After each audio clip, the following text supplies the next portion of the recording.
আমাদের জীবন, কুরবানি এবং দানের প্রকৃত অর্থ কী? এই প্রশ্ন আমাদের প্রতিটি পদক্ষেপে ছায়া ফেলেছে। আমরা সবাই আল্লাহের সন্তুষ্টির পেছনে ছুটে চলি, দান করি, কুরবানি দেই, সময় ও জীবন উৎসর্গ করি। কিন্তু আমরা কি কখনো গভীরভাবে ভেবে দেখেছি, আমাদের এই কুরবানি, দান, জীবন এসব কি সত্যিই আল্লাহের জন্যে, নাকি কোনো ব্যক্তি, গোষ্ঠী, নেতা বা মতবাদের জন্যে?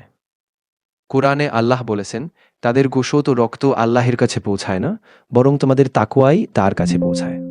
সূরা আল হাজ ২০ আল্লাহের কাছে কুরবানির বাহ্যিক রূপ নয়, বরং অন্তরের তাকওয়া, আন্তরিকতা ও আনুগত্যই আসল। তিনি বলেন, এটাই আমার সরল পথ, সুতরাং তোমরা এই পথ অনুসরণ করো এবং বিভক্ত হয় না। সূরা আল আনাম ১২৫। আমাদের দায়িত্ব নিজের আনুগত্য আল্লাহের কিতাবের আলোকে যাচাই করা, সত্যি অনুসন্ধান করা। একবার নিজেকে প্রশ্ন করুন, আমি কাকে অনুসরণ করছি? আমার দান, কুরবানি, জীবন এসবের উদ্দেশ্য কি? সত্যির এই অনুসন্ধান কখনো শেষ হয় না। এটি আমাদের জীবনের একটি চলমান দায়িত্ব। আল্লাহ আমাদের সবাইকে সত্যি চিনতে, তা অনুসরণ করতে এবং অসত্য থেকে দূরে থাকার তাওফিক দান করুন।